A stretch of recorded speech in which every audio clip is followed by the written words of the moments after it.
Today we are going to make a fish dish, fried fish, and this is the tail part of a ikan jenahat, fried fish with ginger and soya sauce. It's a very appetizing dish, very crunchy. This is a dish my husband will always order when he goes to Chinese restaurants for dinner. I've scored both sides, and what I have here is 1 tablespoon of corn flour and 1 flat tablespoon of salt. Hello semua orang, hari ni aunty nak masak satu masakan ikan. Ikan ni suami saya mesti order dekat restoran Cina bila kita pergi makan ya. Ini saya ambil satu bahagian ekor ikan jenahat. Ini adalah ikan jenahat goreng dengan taburan halia yang dihiris dan daun ketumbar dan satu saja bawang kecil ya di atas dengan sos kicapnya. So mula-mula saya akan tunjuk ni, kita ambil satu sudu rata untuk ikan sebesar ni lah, dan satu sudu makan penuh tepung jagung ya. Jangan banyak-banyak pakai tepung jagung, sikit-sikit sudah. Okey, dan yang diperlukan ialah halia muda, halia tua tak kisahlah. Sebanyak 2 ibu jari dihiris panjang-panjang macam mancis ya. Dan satu saja bawang merah kecil dihiris. Sini ada sedikit ketumbar dan daun bawang. Kalau ada lebih ketumbar dari ni lagi sedap. Nanti ada ni je baki-baki dia. And the other things you will need is 2 ginger the size of 2 thumb cut into matchsticks like this. You can use old ginger or young ginger. 1 shallot that's cut into thin slices, some coriander leaf and some onion leaves. The coriander, please, if you're making this, put much more because it's nicer when there's more. I only have this much in the fridge, so that's it. And then after this, I will marinate the fish and deep fry the fish. But before deep frying, we are going to flavor the oil. You will see how I'm going to do it. I'll flavor the oil first. Dan lepas ni aunty akan perap ikan ni. Dan sebelum goreng ikan ni, aunty akan kasih macam satu flavor lah pada minyak yang kita akan goreng ikan ni. Nanti kamu tengoklah macam mana aunty goreng-goreng semua ni. Jadi minyak tu ada rasa halia, rasa bawang. Okey, dan dalam minyak tu kita akan goreng ni ya. Lepas tu buat sos dan curah ke atas.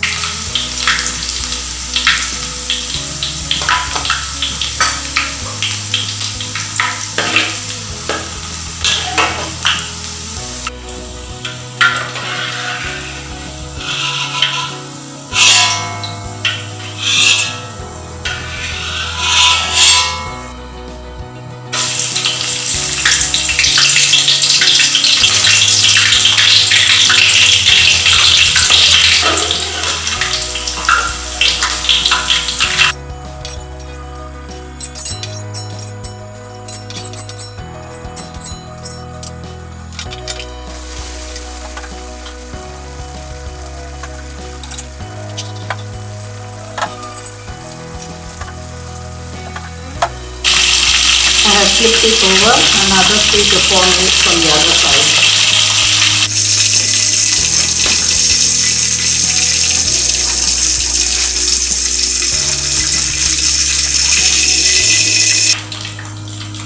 Okay, so this is the fried fish, and after this we will use the same oil to do the sauce. Inilah rupa ikan yang digoreng tadi. Lepas ni kita akan gunakan sedikit daripada minyak ni untuk membuat sos. Now we are going to prepare the sauce that will be cooked and poured on top. 5 of this kicap cai, any brand kicap cai, and I'm using 1 sesame oil and 1 Shaoxing white, and this is the spoon I used. Okay, and now I'm going to put in 3 spoons of sugar and a few dashes of pepper. I would say 5. 1, 2, 3, 4, 5. Okay, and after that what I will need is about 5 scoops of plain water to mix it. Give it a good mix before you start cooking it. I don't want much sauce for my fish because I've got another vegetable that's soupy to go with it. So this is all I'm going to make.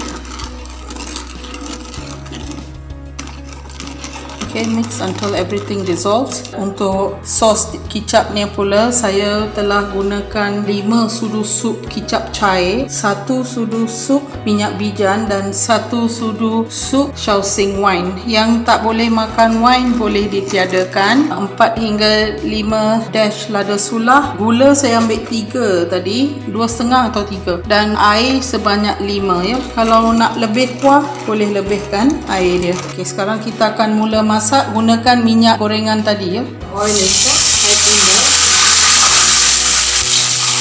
mixture just now. Bila minyak dah panas, masukkan kicap tadi ya, dan tunggu hingga gula cair. Pour down till the sugar and everything dissolves and do taste it. Do taste it before you take it off the stove. That's very important. Like I said, if you want more gravy, double all the soy sauce and all the other things that go in. But I don't want so much of gravy because I've got a vegetable that's a bit soupy. Okay, I'm tasting it. Rasa dia betul-betul sedap. Okay, sekarang saya akan curahkannya ke atas ikan. I've already put on all the ginger strips and the onion slices that's been fried on top. Atas ni ada halia yang telah pun digoreng dengan bawang kecil goreng ya. Lepas tu kita hanya perlu curahkan sos ke atas ikan. Banyak juga sos dia ya. So kalau tak nak sos banyak ni, pakai sikit-sikit je. Ini penting ya, daun ketumbar nanti tak ada banyak. Kalau pergi kedai memang dia taruh banyak-banyak, memang sedap dengan kuah ni. So kalau buat dekat rumah, pakailah banyak-banyak sikit.